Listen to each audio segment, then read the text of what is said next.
Hey guys, it's Missy Wolf, and I'm here with Phil Leavitt from 7Horse. And you're listening and watching Center Stage Magazine. Oh my gosh, so we are at the Hollywood Bowl with the lovely Hollywood sign behind us, and it's a great day, but I want to know all about your music. You guys have a new album coming out called Living in a Bitch of a World, which I love the title. I'm just going to say I love it. It's so true. Yeah. So I want to know all about this new album that you have out. Well, it's our third record, as you said, called Living in a Bitch of a World. I think it's an apropos title for the state of our world at the moment. I mean, are you watching the presidential election? Right, I know. Are you in the music business? Are you in the bar business, the club business? Because we just came back from a tour, and let me tell you, it's rough out there. Yeah. But it's the third 7Horse record. It's a guitar drums duo, rock and roll, kind of bluesy, cosmic country. We have the song we're best known for is a thing called Meth Lab Zoso Sticker. Was on our first record, was featured in the film The Wolf of Wall Street. So we're excited about this new record. It's got a little bit of a punk rock element to it on the title track. Absolutely. A little bit of Stones element in there. So we think it's our best record, and we're excited to be out playing it. And I'm so glad you talked about the Rolling Stones right now, because we were listening to it on the way over, and I asked, Kristen's behind the camera. Hi, Kristen. Hi, Kristen. Hello. No, and I was talking to her, I was like, who do you hear in this song? I said, it's so the Stones. I hear that influence in there, so I'm so glad you mentioned that, because I think it definitely shines through. And you have a new fan, by the way. His name is Michael. I'm going to say hi, Michael. Hi, Michael. And he heard your album through Kristen, and he was like, oh my gosh, I love these guys. So he wants to know when you guys are playing. So do you have any plans for a tour coming up? Well, we just came off the road. We were on the East Coast for about 3 weeks. We did a date in Los Angeles right at the beginning on April 11th. I'm sure we'll come back around and play in LA again. But I think we're going to be doing some dates in July. Oh, great. In the Midwest. Where's Michael live? Michael lives here in California. Okay. So we'll definitely play in LA again. We'll let him know. All right. We'll keep you posted. You've played at the Viper Room, right? Last time in, we played at the Viper Room. How is that? I've never been there, and I've always wanted to go. Viper Room's a classic LA venue. I mean, it's it used to be called the Central back in the 80s when I first was coming up as a young, very, very young man. And the Viper Room's kind of legendary. It's for me, clubs, small clubs. A lot of them have great reputations. In the end, it's still a room, two speakers, four walls, a bar. I mean, there's not that much difference, but it's a cool spot, and it sounds pretty good in there. We're always happy to play there. They have a policy there of no sound checks. And you come right in off the street with your gear, you throw it up on stage, you play the show, and then it's right back out the door, and you break it down on Sunset Boulevard. Crazy. Yeah, it's pretty crazy. So it's a tough venue to sound good in, because there's not a lot of preparation time. We like to have a little time to get things set. Yeah. Which in most venues you do, but not on Sunset Boulevard.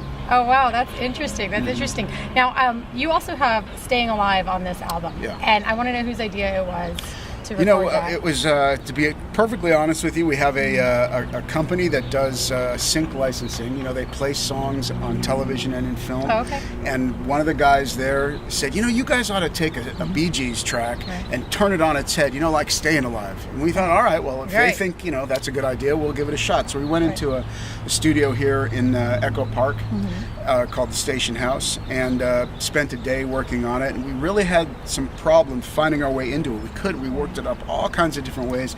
We couldn't get it. And all of a sudden, Joey got the distortion just right on the guitar and started playing that main riff. Yeah. And then it all started happening. And then when it was done, we listened back to it. We really like this. Right. It's so good. Let's just put it on the record. And it totally speaks to the title. And it's really about surviving the big city. You don't really get the lyrics that much on the Bee Gees version because he's so high in the falsetto. Right. But I sing it down in my lower register, and you can hear the words a little bit more. And plus, if you get a chance to say the line, the New York Times effect on man, I think that's really cool. Right now it would be the Facebook news feed effect on man. But in those days, it was the New York Times. It would. Social media is all over right now. And I was just talking to people about social media, actually. There are so many outlets and so many things, and it's just crazy. And you see pictures of families, and they're not even connected anymore. They're just on their phones. It's I even saw the effect of it when we were on the road, because in the van, you'd be listening to music, you'd be talking. Right. Now everybody in the band on their phone the whole time. I mean, so not my favorite thing. It's something you have to do to reach your fan base. You do, absolutely. But And you have Not a my ton of favorite. fans. You have a ton of fans, and I It's know going well. I saw a comment that somebody was like, "I'm stalking you. I'm trying to find out where you're playing next." That's right. So that's why I wanted to ask the question. I don't know too, why they're because- stalking us because we make it very well known. It's pretty easy to find out where I saw that comment. And I was like, "Oh my god, that's so funny!" But I know what they're talking about, because when you love music and you want to hear a specific sound, and you guys have a very unique sound, and you really did record Staying Alive and completely change it. Yeah. As far as, I mean, the disco's gone, but the rock is there, and it's pretty amazing. It's pretty great, and so I think you're going to have a lot of fans just with that. They're going to love what you did with that. But it's definitely, it's just one of those things where when you have a specific sound that you want to hear, you'll go to great lengths to find it. One would hope. So I was kind of tickled when I read that she was Yeah. stalking you. Right. So awesome. Well, so what else do you guys have coming up? I know you have the new album. You're working on some dates. Do you have anything else coming Yeah, up? well, the that you're- record actually is out. Yeah, it is out, It yes. is out, and we've been working the single "Two-Stroke Machine," which is a song that maybe gives you the Stones feel. Right. Real Yes. guitar That's jangle the one we were guitar listening song. to. Yes. And that's a true story about a time in my life growing up in Las Vegas. That's where I was born. My dad was a blackjack dealer, and my mother was a stay-at-home mom. But Las Vegas is a dangerous town if you Yes, work at it night is. and you come home with your pockets full of money. There's a lot of temptation out there. I did Blue Man Group out there for a couple of years, Did you? a few years ago, and to wow. finish up your shift or your show at midnight, 1 o'clock in the morning, and have Right. the whole town wide open. Right. A lot of you can get into a lot of Yeah. trouble there, and so that track talks a little bit about an incident that happened in my house as a kid. Right. So that song's out at radio right now, and we're getting Perfect. ready to make another video for, I think, a song called "1 Week," which Okay. is another track off Yes. the record. And we're preparing to do more dates in the Midwest in July. I know we're going to Louisville, Kentucky. We're going to Chicago, be Cleveland, fun. That'd be Detroit. fun. It's going to be good. That's awesome. Well, thank you so much for taking the time. And you guys can find all of their music on iTunes, right? Of course, all the Absolutely. usual suspects: iTunes, Spotify, Pandora. Yes, of and course, you can go to our website. the web- that's what I was gonna sevenhorsemusic.com. say. Thank you. Definitely. 7horsemusic.com. Check it out. Absolutely. Well, thank you so much. Until next time, guys. See Stay ya. tuned. Bye bye.